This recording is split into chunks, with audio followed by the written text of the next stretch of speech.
Shalom jemaat yang dikasihi Tuhan, kiranya kita semua sehat, semangat dan sukacita di dalam Tuhan menjalani hari-hari yang diberikannya. Saya mengajak kita berdoa sebelum merenungkan firman Tuhan. Bapa yang baik, terima kasih untuk hari yang baru yang Tuhan beri. Kami percaya akan ada rahmat yang baru, pengenalan yang bertambah akan Tuhan sepanjang hari ini. Pimpin kami dalam perenungan firman, dalam Kristus Yesus kami berdoa. Amin. Firman Tuhan hari ini terambil dari 1 Petrus 4 ayat 7 sampai 11. Demikian firman Tuhan. Kesudahan segala sesuatu sudah dekat, karena itu kuasailah dirimu dan waspadalah, supaya kamu dapat berdoa. Yang terutama kasihilah sungguh-sungguh seorang akan yang lain, sebab kasih menutupi banyak sekali dosa. Berilah tumpangan seorang akan yang lain tanpa bersungut-sungut. Layanilah seorang akan yang lain sesuai dengan karunia yang telah diperoleh tiap-tiap orang, sebagai pengelola yang baik dari berbagai anugerah Allah. Jika ada orang yang berbicara, baiklah ia berbicara sebagai orang yang menyampaikan firman Allah. Jika ada orang yang melayani, baiklah ia melakukannya dengan kekuatan yang dianugerahkan Allah, supaya Allah dimuliakan dalam segala sesuatu melalui Yesus Kristus. Dialah yang punya kemuliaan dan kuasa sampai selama-lamanya. Amin. Tema kita hari ini, hidup orang Kristen di akhir zaman. Ada cerita tentang pendaki gunung yang tersesat.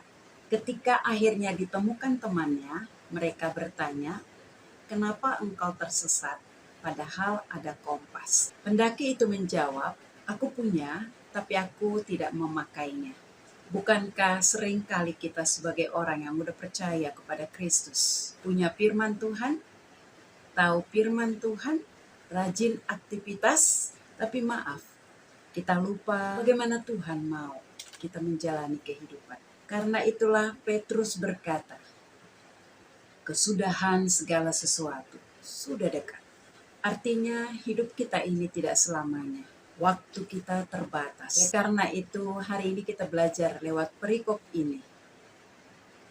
3 hal kompas kehidupan yang bisa kita lakukan untuk mengisi hidup kita. Yang pertama, isi hidup dengan doa. Jadilah tenang supaya kamu dapat berdoa. Poin ini mengingatkan kita bahwa doa menjaga hati kita tetap terhubung, tetap berelasi dengan Tuhan. Doa bukanlah kebiasaan rohani, tetapi doa adalah sebuah alat komunikasi untuk kita tetap terjaga, terhubung, berelasi dengan Tuhan, menjadi sumber kekuatan kita dan hidup kita.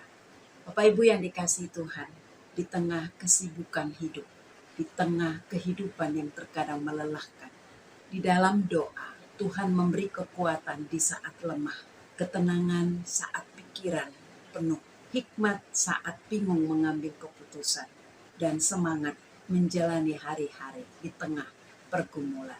Poin 2, isi hidup dengan kasih. Kasih menutupi banyak sekali dosa. Di tengah dunia yang makin sibuk dan dingin, banyak sebenarnya orang yang membutuhkan diperhatikan, didengar, dan dikasihi. Karena itu kita orang percaya dipanggil untuk menghadirkan kasih Tuhan lewat perhatian, kepedulian kita dengan orang di sekitar kita.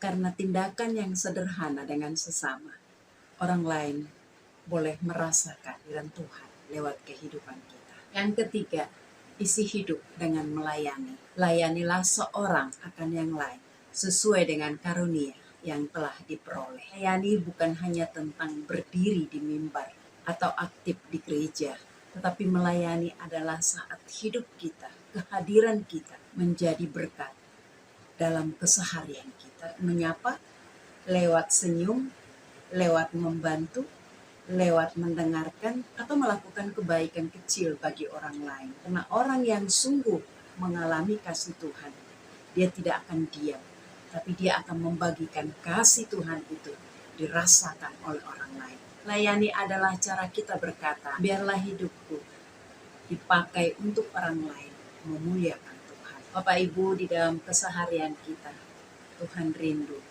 kehadiran kita sebagai orang yang sudah percaya kepada Yesus Kristus. Kita yang sudah mengalami kasih Tuhan boleh membagikannya dengan tindakan-tindakan kecil kita, atau lewat sapaan kita, atau lewat perkataan kita, perbuatan kita, doa kita. Orang boleh merasakan kehadiran Kristus. Kiranya kita tidak seperti pendaki gunung yang tersesat karena dia memiliki kompas tetapi tidak mempergunakannya.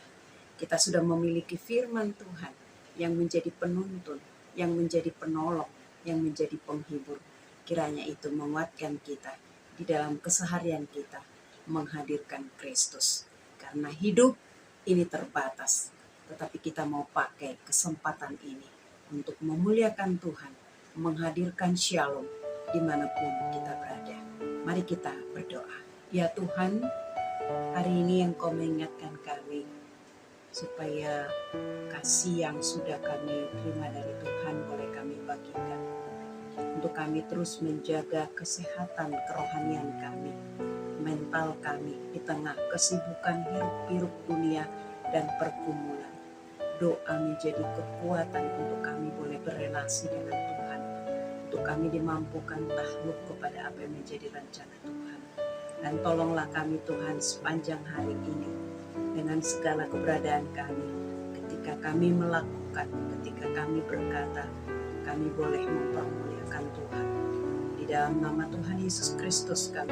Hidup ini adalah kesempatan.